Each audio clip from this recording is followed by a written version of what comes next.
Welcome to this new channel. I, Father Joseph Panessa, the Bible priest, invite you to tour with me some of the great passages of Scripture. Our first stop is Psalm 1. Many are they who have written beautifully about Psalm 1. But St. Jerome is the one who stays in my head. He wrote, "Thus the Psalter is like a great house. The individual psalms are like individual rooms. Thus the great doorway of this house," he says, is Psalm 1. Many palaces and churches have such a ceremonial entrance, called in Italian portone. The insignia of the owners are often displayed above the great door. In a similar way, an enlarged character was often written at the beginning of medieval manuscripts. Latin psalters, for example, began with a gigantic B at the first word, beatus or blessed. Hebrew psalters began with Aleph, first letter of the Hebrew alphabet. But Hebrew letters also serve as numbers. Aleph indicates the sound ah, but also the numeric value 1 or first.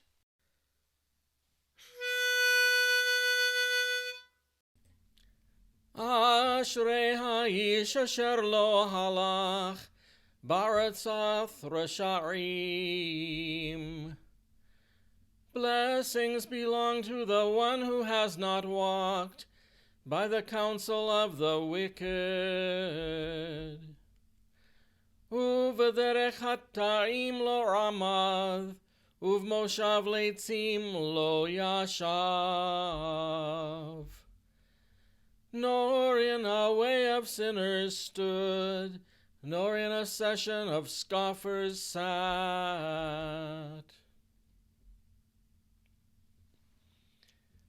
Every language has its own inherent musicality, and it is a miracle that at least some small portion of the tonality of ancient Hebrew still survives.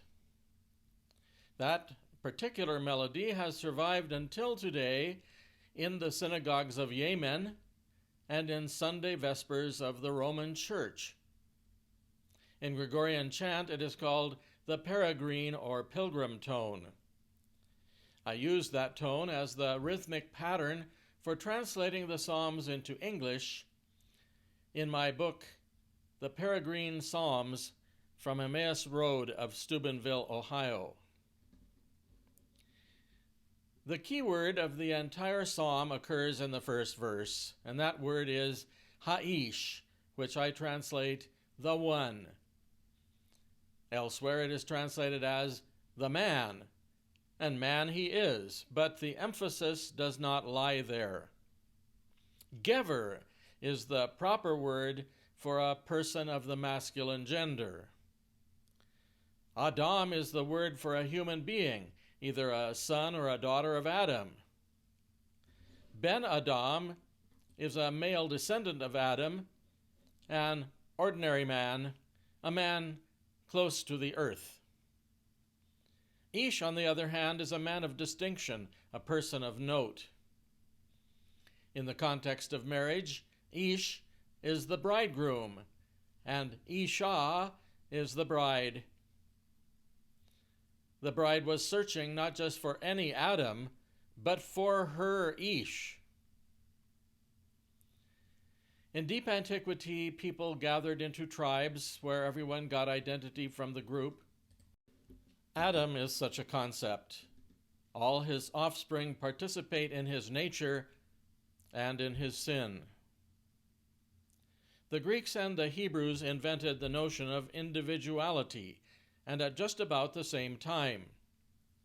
This psalmist distinguishes the person of virtue from the empty-headed mob. The mob is divided into three parts: the wicked part, the sinful part, and the ministry of propaganda. Wickedness abides in the heart, sinfulness in the hands, and scoffing in the lips. The wicked are they who conceive evil, scoffers are they who spread it, and sinners are they who put it into action. The person of virtue remains otherwise engaged. Ki im b'torath Adonai hefzo, u'v'toratho yehge yomam wa'layla. The font of virtue for an autonomous individual is found in the Torah. Torah is mentioned twice here in the same verse because for this psalmist, Torah has no synonym. Torah in Hebrew means not law, but teaching. The word for law is chok. Torah embraces law, but is much larger than law. Torah means all the wisdom taught in the 5 books of Moses. I see the Ish not repeating to himself, "Thou shalt not kill, thou shalt not kill, thou shalt not kill," but rather weeping when Joseph showed himself to the guilty brothers. But the psalmist wants to explain yet more about the Ish. Now he introduces a descriptive parable. Wahaya karetz shathul al palre mayim asher piryo yetain ba'ito wa'alehu lo yibol wa'kol asher ya'aseh yatzliach. The parable can be expressed in one sentence. That individual is like a tree. There were many trees in the garden, all but one good for eating, all of them useful for teaching. Consequently, trees are used for a number of biblical parables: the tree of life, the tree of the knowledge of good and evil, the withered fig tree, and here the tree planted near running streams. The species of trees most often in the Bible are the olive, the fig tree, the palm, and the cedar.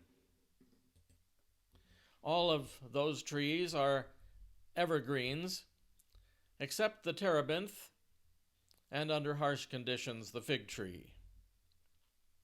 In the book of Jeremiah, the good tree is compared to a barren bush. Here, however, the good tree is compared to chaff blowing in the wind.